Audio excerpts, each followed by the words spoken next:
आम ओडिया घरे तो 12 मासकु 13 पर्व ता सहित केते जे पिठापणा बने तार हिसाब नाही। आम ओडिशार ऑथेंटिक पिठापणा मध्य गोटे है सुजी काकरा। माणबसा गुरुवार हो कि कौन भी ओषा व्रत सुजी काकराटा न हेले ना सब जिनस अधूरा लगे। आज सेमती भी किसी पर्वपर्वाणी नथिला मोर एमती ही इच्छा है आज सुजी काकराटे करबा पई बहुत इच्छा होतिला खाइबा पई कि प्रथमे मु एठारे गोटे कप नै जाइछि आ सेई कप रे मापी कि 2 कप सुजी ऐड करूछि एटे गोटे बाउल रे। तापर मु ए सुजी को एक्स्ट्रा रखीदेली आ गोटे कढ़ई रे ना 2 कप सुजी पाई 4 कप पानी ऐड करूछि। आपण माने भाग माप ठीक करके ए सुजी काकरा तैयारी करिवे बहुत बढ़िया परफेक्ट तैयारी हेबो केबे भी फेल हेबोनी। आ तापर एठारे मु गोटे कप चीनी ऐड करूछि। चीनी आपण माने कम बेसी करि परिबे आपणक टेस्ट हिसाब रे। गोटे गुजराती को ऐड कर देली। पानी टिके हल्का गरम हो सारा पर एथिरे टिके टिके करी सुजी को ऐड करबा और एहा को भलो भाबरे मिक्स करूथिबा। एका संगे सब सुजी को पकेइबिनी नहेलिया पानी रे भल से मिसिबनी। टिके टिके करी सब सुजी को ऐड करिकि याको भलो भाबरे एमती मिक्स कर नोथिबा। धीरे धीरे या पूरा सुखिला हे जिवो आ कढ़ई रो छाड़ी आसीबो। एही समय रे आमे गैस को ऑफ करबा। एठी देखंतु या पूरा रेडी हे जाईছে जंतुनी प्रस्तुत हेकी कढ़ई रो पूरा छाड़ी सारलानी सुजी। याको किछि समय ठंडा हेबा पई छाड़ीबा। 2 कप सुजी पाई 4 कप पानी आपण माने मापी कि नेबे ताहेले जंतुनीटा पूरा पूरी परफेक्ट तैयारी हेबो। तो एबे आमे सुजी काकरा पाई स्टफिंग तैयारी कर नेबा। पाई मु एठारे कोरा नडिया गोटे कप नै जाईछि आ आधा कप एठारे गुड़ ऐड करूछि। गैस को लो फ्लेम रे रखि कि याको भलो भाबरे एमती भाजी नेबा लाल हेबा पर्यंत। नडिया को फटै कि मु आगुरो एमती कोरी नैथिली।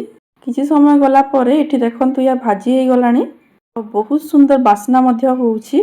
बाहर कर नेबा और किछि समय याको मध्य ठंडा हेबा पई छाड़ी देबा। समय मध्य रे जंतुनी मध्य पूरा ठंडा हे सारलानी। टिके पानी हाथ हे कि याको मु भल भाबरे चटकी नउछि। गरम गरम याको बिल्कुल भी टच करिबिनी नहेले हाथ जली जिवो। 2 चम्मच मु एठारे तेल ऐड कली आपण माने घियो मध्य ऐड करि परिबे। तापरे मु याको भलो भाबरे एमती चटकी चटकी की स्मूथ कर नेली। जंतुनीटा पूरा स्मूथ हे गलानी। एबे मु यार गोटे गुला काटी नउछि। ए सुजी रे गुला को प्रथमे एमती गिना शेप रे गढी नउछि जा द्वारा कि एथिरे स्टफिंग भरी हेबो।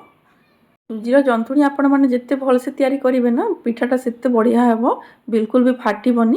एठी देखंतु एमती गिना शेप रे याको तैयारी करिकि एथिरे मु गोटे चम्मच स्टफिंग भर देली और भल से याको एमती सील कर नेबा। टिके पानी लगै कि याको एमती सील करिवे ताहेले या परफेक्टली एमती सील हे जिवो। तापर याको भल भाबरे सील करि सारला पर ऊपर टिके याको हल्का प्रेस कर नेबे और एठी गोटे पिठा बनि कि रेडी हे गला। गरम बहुत होची किचन रे ठिया हेबा मुश्किल तो मो फैन तले आराम से बसी कि सब पिठा करे एमती स्टफिंग भरी कि रेडी कर नेली। पिठा को एकाथरे स्टफिंग भरी कि रेडी कर नेली। तापरे मु याको एकाथरे छाणी नेबी। एठी देखंतु 2 कप सुजी रे मोरा पाखा पाखी 12 टी खंडे काकरा बनि कि रेडी हेतिला। तापरे मु एठारे तेल गरम कर नेछि। तेल टिके हल्का गरम हे सारला पर जेतिकी सुजी काकरा कढ़ई रे अंटिबो सेतिकी मु एठारे ऐड कर नउछि आ गैस को मीडियम फ्लेम रे रखि कि याको उल्टे उल्टे भलो भाबरे गोल्डन ब्राउन कलर आसिया पर्यंत फ्राई कर नेबा। पिठा को तेल रे पकई सारला पर 2 ରୁ 3 मिनिट पर्यंत याको एमती छाड़ी देबे बिल्कुल भी टच करिवेनी नहेले या फाटिबार चांस थाए। गोटे पट साइड रे टिके गोल्डन ब्राउन कलर आसीबा परे याको उल्टेबे। देखंतु पूरा पूरी गोल्डन ब्राउन कलर आसी कि पिठाटी रेडी हे गलानी। पिठा को छाड़िया पई मते पाखा पाखी 7 ରୁ 8 मिनिट टाइम लागिला। आपण माने गैस रो फ्लेम रे डिपेंड करूची या केते टाइम लागिवो। एठी देखंतु पूरा पूरी क्रिस्पी बाहर भीतर पूरा सॉफ्ट सुजी काकरा रेडी हे गला। कलर यार केते सुंदर आसी आ खाइबा पई मते बहुत टेस्टी बनि कि रेडी हेतिला। मु जो टिप्स कहिछि आपण माने फॉलो करी के ए प्रोसेस रे सुजी काकरा घरे तैयारी करंतु केबे भी फेल हेबोनी। वीडियोटी आपण माने केमति लागिला मते कमेंट रे लिखि जणैबे आ एबे जाय मो चैनल को सब्सक्राइब करना हंदी ताहेले सब्सक्राइब करना। जदि फेसबुक रे मो वीडियो देखुछंती ताहेले फॉलो करिवे।